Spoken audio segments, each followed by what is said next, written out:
ጥረት የምን ጊዜም ወዳጃችን ናት።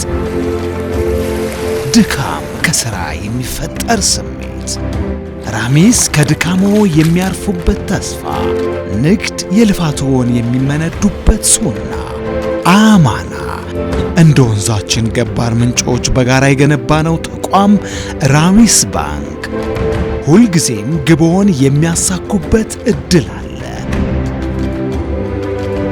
እኛ ጥረትን ከሚወዱት ጋር ነን። እነዚህ ልማዶቻችን ተቋም ሆነው ራሚስ ባንክን ፈጥረዋል። ስኬት ደግሞ ከጥረቱ ጋር የሚመጣ በረከት ነው። በባንካችን የሞባይል ባንኪንግ፣ የኤቲኤም እንዲሁም የኢንተርኔት ባንኪንግ አገልግሎቶቻችንን ተጠቃሚ ይሁኑ። ራሚስ ባንክ ሙሉ በሙሉ ከወለድ ነፃ ባንክ።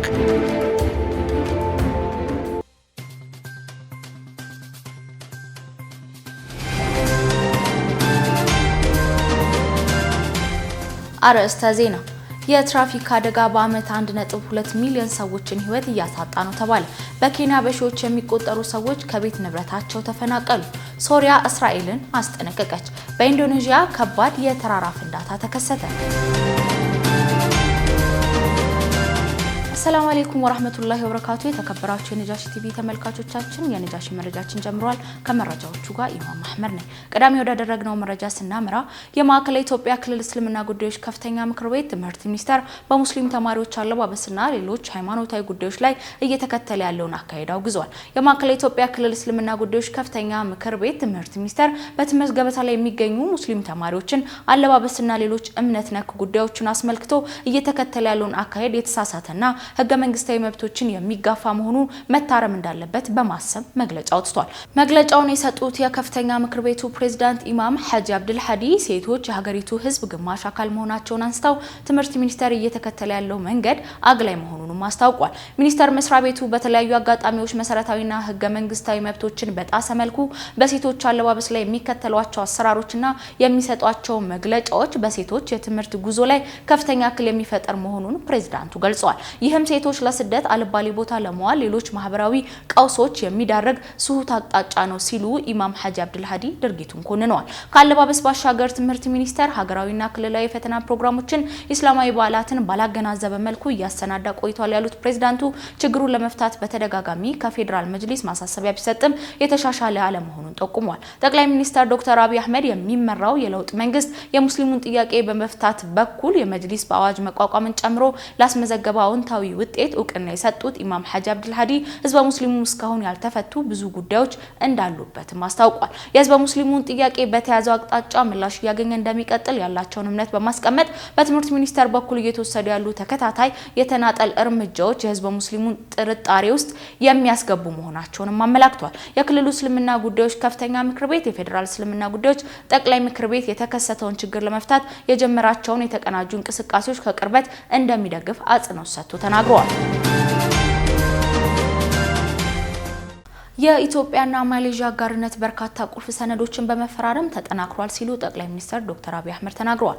የኢትዮጵያ መሪ ባለፈው ዓመት ወደ ማሌዥያ ይፋዊ ጉብኝት ማድረጋቸውን አሁን ደግሞ የማሌዥያ አቻቸው አቶ ሱሪያንዋር ቢን ኢብራሂም በኢትዮጵያ መቀበላቸውን በመጥቀስ የጉብኝት ልውውጥ ትልቅ አጋርነት የሚመሰክር መሆኑን ገልጿል። ሁለቱ የብሪክ አባል ሀገራት በቱሪዝም፣ ጤና፣ የአየር ትራንስፖርትና ከከተማ ልማት ትኩረት ያደረገ ስምምነትም ተፈራርመዋል። ጠቅላይ ሚኒስትር ዶክተር አብይ አህመድ ባደረገው የሁለትዮሽ ውይይት ትብብራችን የበለጠ ለማጠናከርና ለማስፋት ያለንን አጋርነት ቁርጠኝነት አረጋግጠናልን ብለዋል። ጠቅላይ ሚኒስትሮቹ በብሔራዊ ቤተ መንግስት ጉብኝትም አድርገዋል። የነጃሺ መረጃችን አሁን እንደቀጠለ ነው። የትራፊክ አደጋ በዓለም ላይ በአመት 1.2 ሚሊዮን ሰዎች እንደሚገድል ጥናቶች ይፋ አድርጓል። በጥናቱ መሰረት በአዲስ አበባ በ2024 እና 25 448 ሰዎች በመኪና አደጋ ህይወታቸው አልፏልም ተብሏል። ይህም ከመቶ ሺዎች ውስጥ 7.9 በመቶ ሞት ይመዘገባል የተባለው። አደጋው በዋነኝነት እግረኞችን፣ ብስክሌተኞችና ሞተረኞችን ሰለባ እንደሚያደርግ በብሉምበርግ ተቋም የመንገድ ደህንነት የመረጃ ክትትል አስተባባሪ ሜሮን ጌታቸው ተናግረዋል። እንደ ጥናቱ በተለይ ዝቅተኛ ገቢ ያላቸው ሀገሪቱ ዜጎች በአደጋው እጅግ ተጎጂ ናቸው የተባለ ሲሆን ከፍተኛ ገቢ ካላቸው ሀገራት በሁለት እጥፍ የሚበልጥ አስከፊ አደጋ ያስተናግዳሉ ሲሉ ባለሙያ አስረድቷል። በተደጋጋሚ በከፍተኛ ሁኔታ አደጋ ይከሰቱባቸዋል ብሎ ከተዘረዘሩት አካባቢዎች መካከል መገናኛ ቦሌ ሚካኤል፣ ወሰን፣ መገናኛ ኃይሌ ግራንድ አካባቢ፣ ቃሊቲና ጀሞ ይገኙበታል ተብሏል። ባለሙያ ይህንን የገለጹት ኢትዮጵያ የትራፊክ ተጎጂዎች ወር ለ18ኛ ጊዜ እየተከበረ ባለበት ወቅት ነው። የአዲስ አበባ ትራፊክ ማኔጅመንት ባለስልጣን እናስታውስ፣ እንደግ፣ እንለወጥ፣ እንስራ በሚል መሪ ቃል የትራፊክ ተጎጂዎችን ወር እየተከበረ ይገኛል።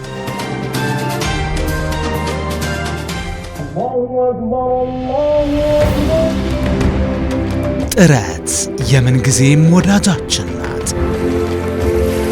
ድካም ከሥራ የሚፈጠር ስሜት፣ ራሚስ ከድካሞ የሚያርፉበት ተስፋ፣ ንግድ የልፋቶን የሚመነዱበት ሱና፣ አማና እንደ ወንዛችን ገባር ምንጮች በጋራ የገነባነው ተቋም ራሚስ ባንክ ሁልጊዜም ግቦን የሚያሳኩበት እድል አለ። እኛ ጥረትን ከሚወዱት ጋር ነን። እነዚህ ልማዶቻችን ተቋም ሆነው ራሚስ ባንክን ፈጥረዋል። ስኬት ደግሞ ከጥረቱ ጋር የሚመጣ በረከት ነው። በባንካችን የሞባይል ባንኪንግ፣ የኤቲኤም እንዲሁም የኢንተርኔት ባንኪንግ አገልግሎቶቻችንን ተጠቃሚ ይሁኑ። ራሚስ ባንክ ሙሉ በሙሉ ከወለድ ነፃ ባንክ።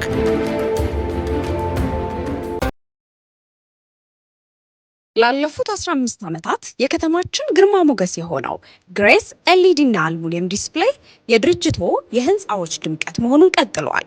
ምርትና አገልግሎቱን በጽሁፍም ሆነ በምስል ማስተዋወቅ ሲፈልጉ ዘመናዊ ኤልኢዲ ስክሪኖችን እኛ ጋር ያገኛሉ። በምሽትም ሆነ በቀን ምስልን ፍንትው አድርገው በከፍተኛ ጥራት ያሳያሉ። ፕሮግራሙን የበለጠ ለማድመቅ ለኒካህ፣ ለሰርግ፣ ለምርቃትና ለተለያዩ ዝግጅቶች የኤልኢዲ ስክሪን ኪራይም አለን። በራሳችን ወርክሾፕ ተጠበንበት ብቁ በሆኑ የገጠማ ባለሙያዎቻችን ለተቋሙ ተስማሚ በሆነ መልኩ እንገጥማለን። ግሬስ ኤልኢዲ እና አልሙኒየም ዲስፕሌይ የተለያዩ አልሙኒየም ዲስፕሌዮችንና ሪሴፕሽን ዴስኮችን በአማራጭ እኛ ጋር ማግኘት ይችላሉ። ዱካዎች፣ ለተለያዩ አገልግሎት የሚውሉ ወንበሮች፣ የዳቦ ቤትና የሱፐርማርኬት ሼልፎች፣ የመጋዘን ዕቃ ማስቀመጫዎችን በጥራት እናቀርባለን። የልብስ መስቀያና የጌጣጌጥ ማስቀመጫ እንዲሁም ኮፊ ቴብሎችም አሉ። የመኖሪያ ቤቶንና የድርጅቶን ግድግዳ የበለጠ ለማስዋብ በልዩ ልዩ ዲዛይን የተሰሩ ዌልፔፐሮቻችን ተመራጭ ናቸው። ከዘመን እኩል ለዘመኑ አገልግሎቶቻችን በጠቅላላ ተገቢውን ዋስትና እንሰጣለን። የተለያዩ ተቋማት በስራችን ረክተው የምስጋና ሰርተፍኬት ሰጥተውናል።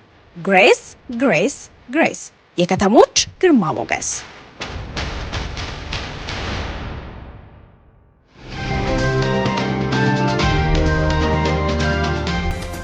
ወደ ውጪ መረጃችን ስናመራ በኬንያ ታዋቂው የናይቫሻ ሐይቅ በመሙላቱ በሺዎች የሚቆጠሩ ኬንያውያን ከቤት ንብረታቸው መፈናቀላቸው ተሰምቷል። በሐይቁ ሙላት አደጋው በሺዎች የሚቆጠሩ ሰዎች ከመፈናቀላቸው ባለፈ በመቶዎች የሚቆጠሩ ቤቶች ሰምጠዋል። በርካታ ቤቶችና ተቋማት ደግሞ ፈራርሰዋል ተብሏል።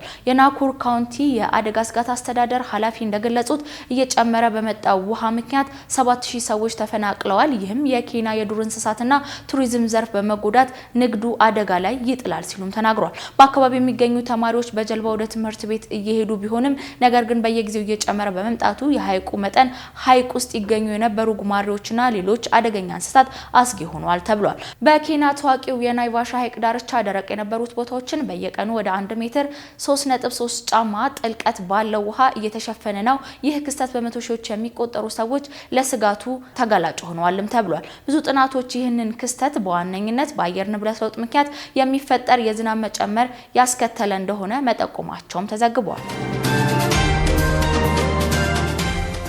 ሶሪያ እስራኤልን ማስጠንቀቋ ተነግሯል። የእስራኤል ጠቅላይ ሚኒስትር ቤንያሚን ኔታንያሁ በደቡባዊ ሀገራዊት ክፍል ያደረጉት ጉብኝት ጠብጫሪ ነው ስትል ሶሪያ ወቅሳለች። የሶሪያ ውጭ ጉዳይ ሚኒስቴር ባወጣው መግለጫ ቴልአቪቭ የሶሪያ ሉዓላዊነትና የግዛት አንድነት ጥሳለችም ብሏል። የኔታንያሁ ጉብኝት የተመድ ውሳኔ ሀሳብ የሚጻረንና የተስፋፊነት አዝማሚያ ያሳየ ነው ሲል ሚኒስቴር መስሪያ ቤቱ አክሏል። ደማስቆ የእስራኤል አካሄድ የዓለም አቀፍ ሕግን ያልተከተለና የወረራ መልክ ያለው ነው ስትል የኔታንያሁ የፈጸመው ጉብኝት ግልጽ ትንኮሳ ነው ብላለች። የቴል አቪቭ ባለስልጣናት የደማስቆ ቅሬታ በተመለከተ ይህንን ዜና እስካጠናቀረበት ሰዓት ድረስ የሰጡት ማስተባበያ የለም ሲል አናዶሉ አስነብበዋል። ቱርክዬ በቀጣይ ዓመት የሚደረገውን 31ኛ የአየር ንብረት ጉባኤ እንድታዘጋጅ ተመርጣለች። ሀገሪቱ ጉባኤውን በሜዲትራኒያን ሪዞርት ከተማ በሆነችው አንታሊያ ከተማ እንደምታስተናግድም ተገልጿል። ጉባኤውን ለማስተናገድ ከቱርክዬ ጋር ከፍተኛ ፉክክር ውስጥ የነበረችው አውስትራሊያ የቅድመ ጉባኤውን የሀገሮች መሪዎችን ድርድር እንድታስተናግድ ሚና ተሰጥቷታል። ቱርክዬና አውስትራሊያ በቀጣይ ዓመት የሚዘጋጀው ጉባኤ ወደ ሀገራቸው ለመውሰድ ከፍተኛ ፉክክር ውስጥ ገብተው የነበረ ሲሆን በመጨረሻም ባደረጉት ስምምነት ቱርክዬ ዋናውን ጉባኤ እንድታዘጋጅና አውስትራሊያ የመሪዎችን ውይይት እንድትመራም ተወስኗል። አውስትራሊያ በቅድመ ጉባኤ የሚደረገውን የመሪዎች ድርድር መድረክ አዘጋጅታ የፓሲፊክ ቀጠና የድርድር ፕሬዝዳንት ሆና መመረጧን የአውስትራሊያ ጠቅላይ ሚኒስትር አንቶኒ አልባኒዝ አስታውቋል። በውጤቱ ደስተኛ እንዳልሆነ የገለጹት የፓፑዋ ኒው ጊኒ የውጭ ጉዳይ ሚኒስተር በበኩላቸው የፓሲፊክ ቀጠና ሀገራት ሙሉ ዝግጅቱን መውሰድ ይገባቸው ነበርም ብሏል። ጉባኤው በአንታሊያ ከተማ እንደምታስተናግድ የገለጸችው ቱርክዬ እድሉን ተጠቅማ በታዳጊና በበለጸጉ ሀገራት መካከል ያለውን ግንኙነት ለማሻሻል እንደምትሰራም አስታውቃለች።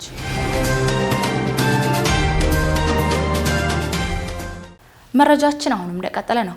በኢንዶኔዥያ ከባድ የተራራ ፍንዳታ ተከሰተ። በኢንዶኔዥያ ጃቫ ደሴት ላይ የሚገኝ ሰመሩ ተራራ ፈንድቶ በርካታ መንደሮችን አመድ በማልበስ ነዋሪዎቹ እንዲፈናቀሉ አድርጓል። የአካባቢው ባለስልጣናትም ከፍተኛ ማስጠንቀቂያ እየሰጡ ይገኛል። በምስራቅ ጃቫ ግዛት የሚገኘው ይህ የእሳተ ገሞራ ተራራ ከእኩለ ቀን እስከ ምሽት ድረስ የድንጋይ የቀለጠ ላቫና የጋዝ ድብልቅ ከተራራው ዳገት ላይ ለቋል። የሀገሪቱ ብሔራዊ የአደጋ ስጋት ቅንጅት ኤጀንሲ ቃል አቀባይ አብዱል ሞሃሪ እንዳሉት ለአደጋው ተጋላጭ የአካባቢው ነዋሪዎች ወደ መንግስት መጠለያ ወስደዋል ተብሏል። ከ280 ሚሊዮን በላይ ህዝብ ያላትና የበርካታ ደሴቶች ባለቤት የሆነችው ኢንዶኔዥያ የፓሲፊክ የእሳት ቀለበት በሚል መስመር ላይ የምትገኝ መሆኗን ለመሬት መንቀጥቀጥና ለእሳተ ገሞራ እንቅስቃሴ የተጋለጠች አድርጓታል። ከዚህ ቀደም ለአውሮፓውያን አቆጣጠር በታህሳስ 2021 የተከሰተውና 51 ሰዎችን የገደለው የሰመሩ ተራራ ትልቁ ፍንዳታ በዙሪያ ያሉ መንደሮችን በጭቃ ርብርቦች በመቅበርና ከ10 ሺህ በላይ የሚሆኑ ሰዎችን ከቤት እንዲፈናቀሉ አስገድዶ እንደነበር ዘጋርዲያን አስነብቧል።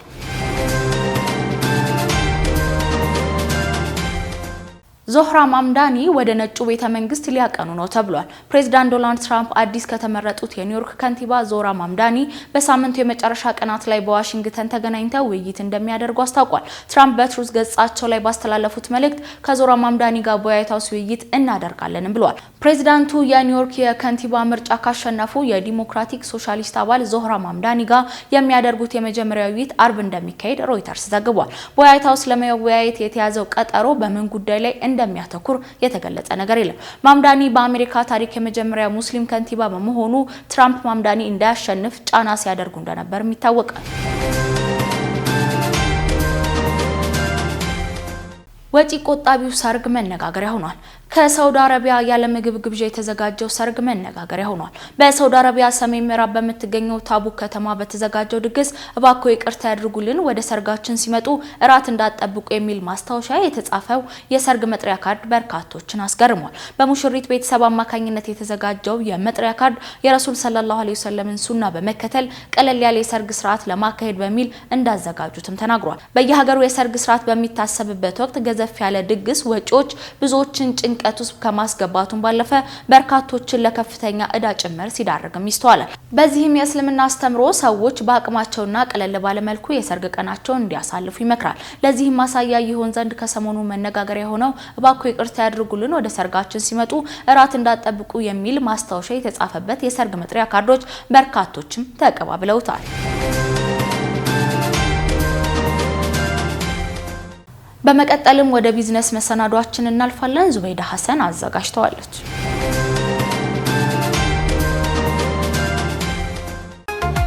የከተማችን ድምቀት ቤተል ላይ በክብር ተሰይሟል። አፕል ፕላዛ እንኳን ደህና መጡ።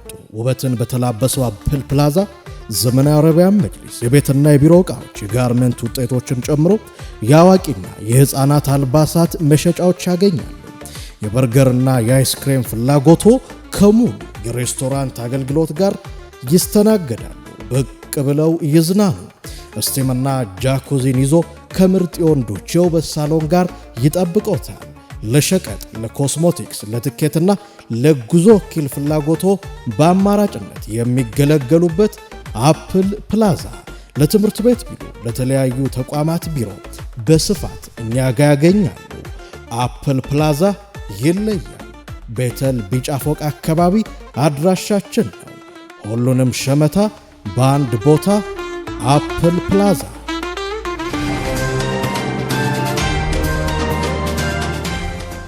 አዋሽ ካፒታል ኢንቨስትመንት ባንክ አክሲዮን ማህበር ፈቃድ ማግኘቱ ተሰምቷል።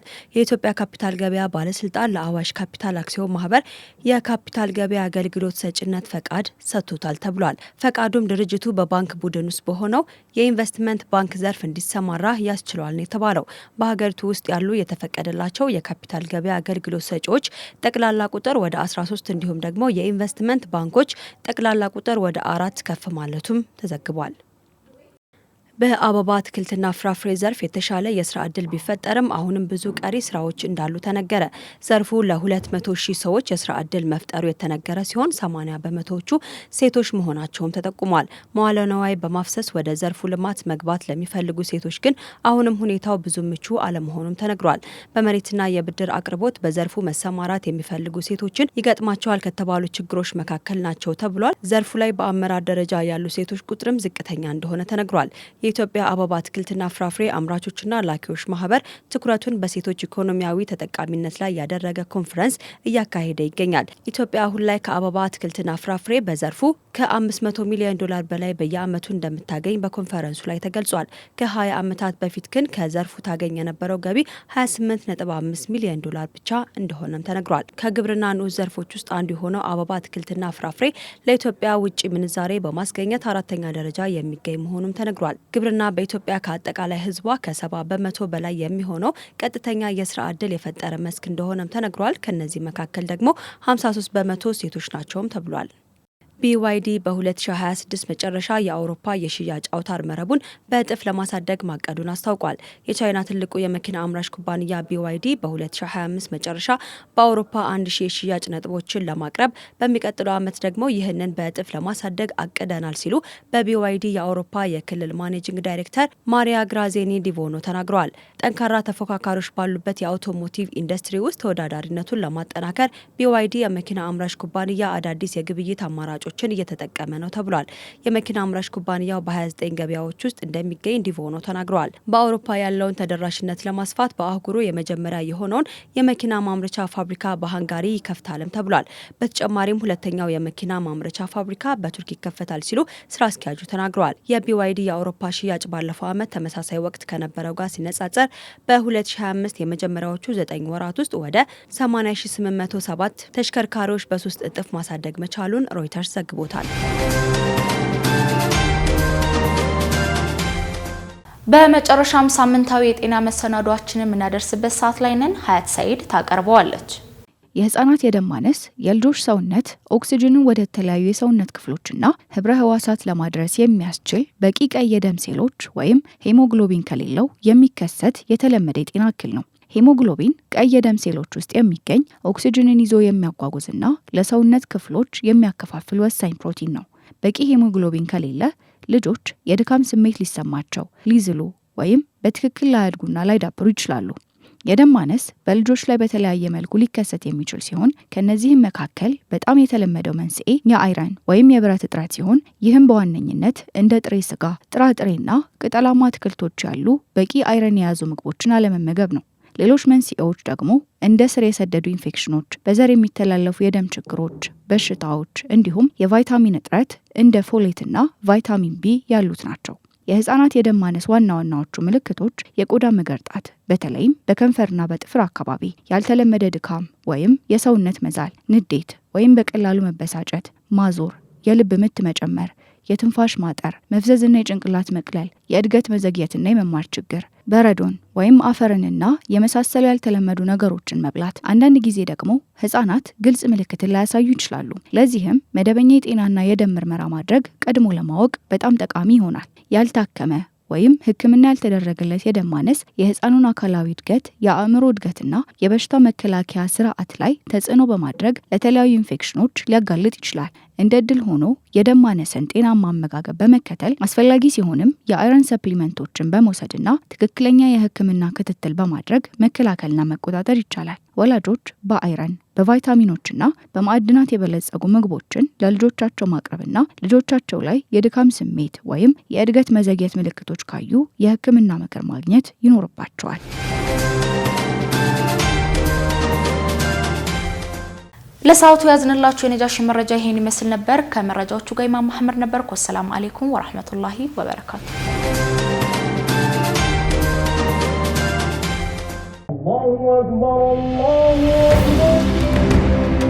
ጥረት የምንጊዜም ወዳጃችን ናት። ድካም ከሥራ የሚፈጠር ስሜት፣ ራሚስ ከድካሞ የሚያርፉበት ተስፋ፣ ንግድ የልፋቶን የሚመነዱበት ሱና፣ አማና እንደ ወንዛችን ገባር ምንጮች በጋራ የገነባነው ተቋም ራሚስ ባንክ ሁልጊዜም ግቦን የሚያሳኩበት እድል አለ። እኛ ጥረትን ከሚወዱት ጋር ነን። እነዚህ ልማዶቻችን ተቋም ሆነው ራሚስ ባንክን ፈጥረዋል። ስኬት ደግሞ ከጥረቱ ጋር የሚመጣ በረከት ነው። በባንካችን የሞባይል ባንኪንግ፣ የኤቲኤም እንዲሁም የኢንተርኔት ባንኪንግ አገልግሎቶቻችንን ተጠቃሚ ይሁኑ። ራሚስ ባንክ ሙሉ በሙሉ ከወለድ ነፃ ባንክ